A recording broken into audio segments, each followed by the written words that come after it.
Hola a todos. En 1981, una empleada del Centro para el Control de Enfermedades de Atlanta, en Estados Unidos, se sorprendió del repentino aumento de petición de un fármaco poco corriente, que se usaba para tratar una rara neumonía. Esa patología, que se achacaba al Pneumocystis carinii y afectaba normalmente solo a personas con las defensas muy bajas, estaba afectando cada vez a más jóvenes. Eso sí, con unas características comunes. Eran casi todos varones homosexuales, algunos de los cuales presentaban además un singular tipo de cáncer, el sarcoma de Kaposi. En todos ellos el nivel de linfocitos CD4 era muy bajo, y de ahí que se empezara a hablar primero de inmunodeficiencia relacionada con gays y luego de síndrome de inmunodeficiencia adquirida, o SIDA, como ahora se conoce por sus siglas. En cualquier caso, se aceptó demasiado rápido un posible origen vírico, obviando sin justificación que la causa, como sostenían otros investigadores, pudiera ser otra. Por ejemplo, la inhalación de nitritos, o que se tratara de los efectos secundarios de un fármaco conocido como Septrin, que absurdamente se recetaba ya entonces para prevenir enfermedades de transmisión sexual. Fue entonces cuando dos investigadores afirmaron, con apenas un año de diferencia, haber descubierto la causa. Se trataba de un virus que afectaba al sistema inmune, haciendo que bajaran las defensas naturales del organismo, y de ahí que se le bautizara como virus de la inmunodeficiencia humana, el tristemente famoso VIH por sus siglas.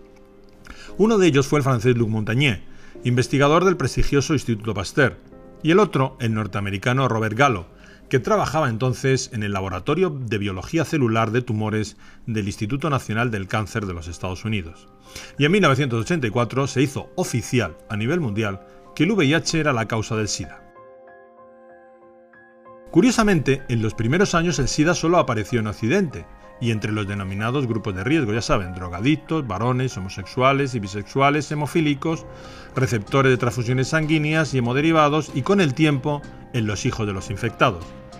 Pero pasado el tiempo empezó a contagiar, o eso dicen, a todo tipo de personas de los 5 continentes, incluidas las heterosexuales, calculándose que hoy se infectan más de 15.000 personas diarias, y hay ya más de 33 millones de infectados, las 2/3 partes en África según las cifras oficiales.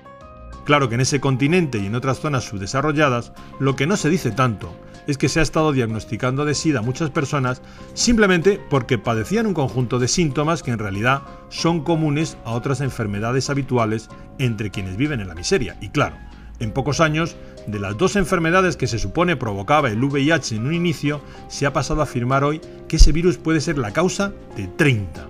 Pues bien, ya en 1987 un grupo de científicos que se negó a aceptar que el supuesto virus descubierto por Montagnier y Gallo, luego matizarían que era un retrovirus, fuera el causante del SIDA, exigió a ambos que demostraran al menos que había sido aislado, publicando su fotografía.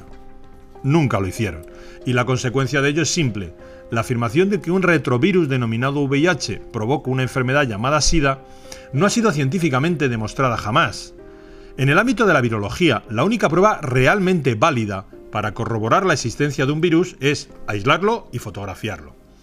Y aunque eso nunca se ha hecho, varias empresas han conseguido que se les permita desarrollar fármacos elaborados con trozos de partículas de un virus que ni siquiera se ha aislado. Luego, ¿cómo puede alguien saber que una partícula vírica pertenece a un virus que no se ha purificado jamás? Durante años, la Dirección de Discovery de Salud ha pedido por escrito a las autoridades sanitarias y a muchos de quienes dicen investigar el virus su fotografía, sin recibir jamás otra respuesta que el silencio. Luego, según sostienen ya numerosos investigadores, cabe afirmar que el supuesto virus del VIH no ha sido nunca purificado ni caracterizado, y por eso no hay fotografías suyas. Y si el virus no ha sido purificado, ni secuenciado, ni fotografiado, es imposible que se hayan podido caracterizar sus proteínas para obtener proteínas virales que puedan ser utilizadas como antígenos específicos, ni secuenciar su información genética. Y si no se pueden obtener proteínas virales, no se pueden realizar test de infección. Y si no se pueden obtener test de infección, no se puede etiquetar a nadie como seropositivo y condenarle al consumo de antirretrovirales. El único modo indiscutible de demostrar que un virus ha sido aislado, insistimos, es tomarle una fotografía con un microscopio electrónico para demostrar su existencia y luego, una vez purificado, caracterizar sus proteínas. Solo así se puede verificar que ese virus es distinto a los conocidos y posee proteínas propias y específicas. Pues bien, lo decimos una vez más, nunca se ha publicado ninguna micrografía electrónica del VIH. Nunca se ha demostrado que haya sido secuenciado. Y por tanto, la afirmación de que se han obtenido proteínas y partículas del VIH es absolutamente gratuita. Y mientras no se demuestre que el VIH existe y sus proteínas han sido caracterizadas, afirmar que produce anticuerpos específicos es igualmente gratuito y no está demostrado. Y eso implica que el VIH no puede detectarse con test o prueba alguna. Luego, todas las personas a las que se les ha diagnosticado que son seropositivas han sido engañadas. Lo inconcebible es que la mayoría de la gente aún ignore que la fiabilidad de los conocidos test ELISA y Western Blot, que inexplicablemente aún se utilizan para comprobar si alguien está infectado, está de hecho en entredicho y desde hace muchos años.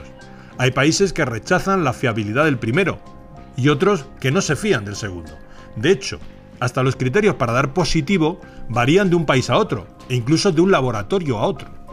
Es más, están documentadas 68 razones distintas que pueden hacer dar positivo a los test del SIDA.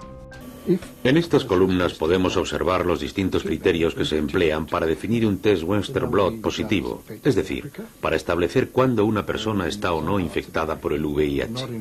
Los criterios que se aplican varían en cada país e incluso en las distintas instituciones de un mismo país.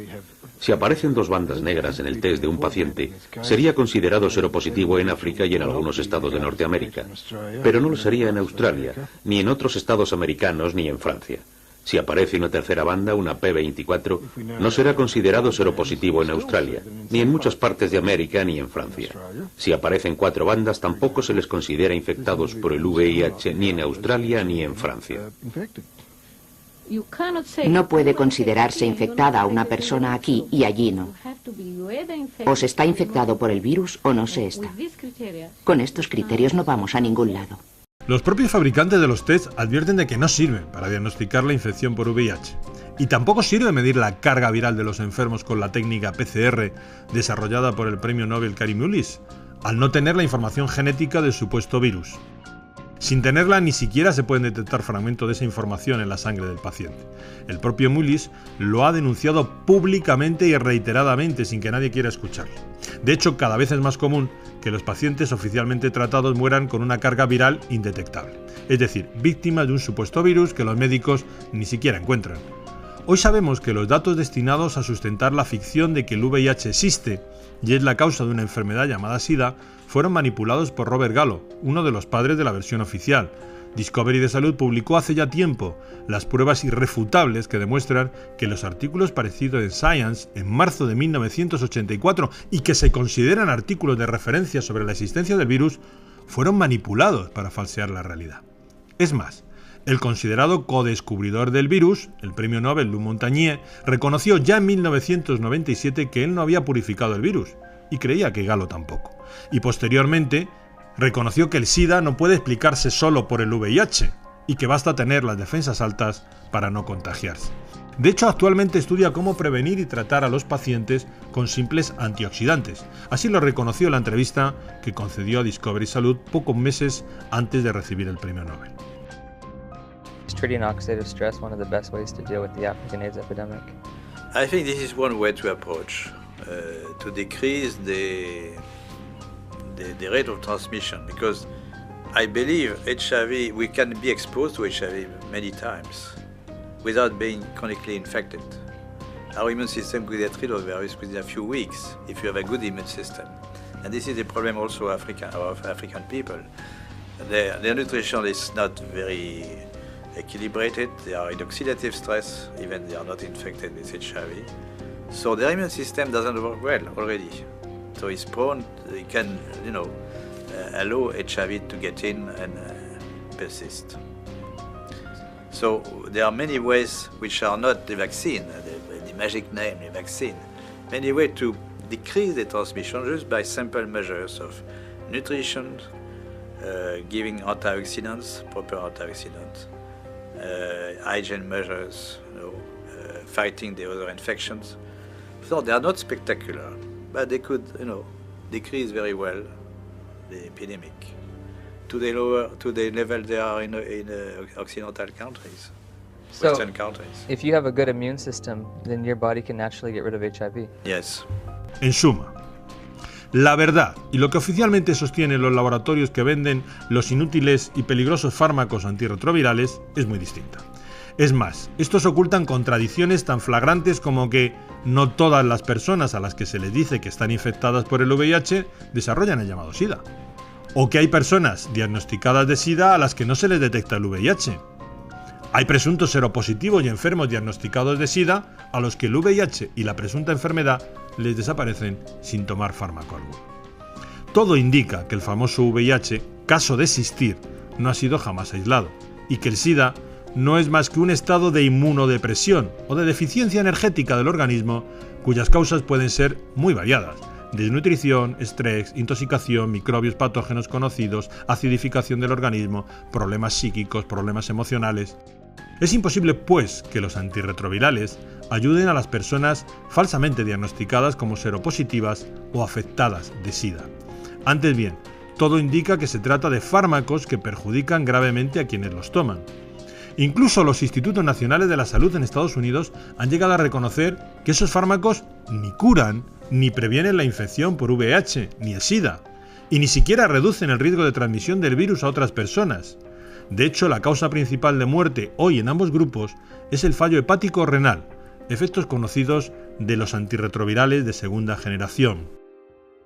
Hoy se sabe que durante 2 décadas multitud de personas diagnosticadas de SIDA murieron en realidad a consecuencia de los efectos colaterales derivados del consumo de AZT, el primer fármaco oficialmente recomendado para los enfermos de SIDA.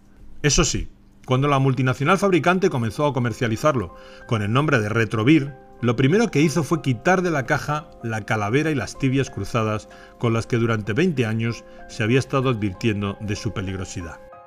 En definitiva, la afirmación de que existe un virus llamado VIH que causa una enfermedad conocida como SIDA detectable con test que pueden combatirse con antirretrovirales es pura falacia. Nadie ha demostrado nada de eso científicamente. Más información en la web de Discovery Salud.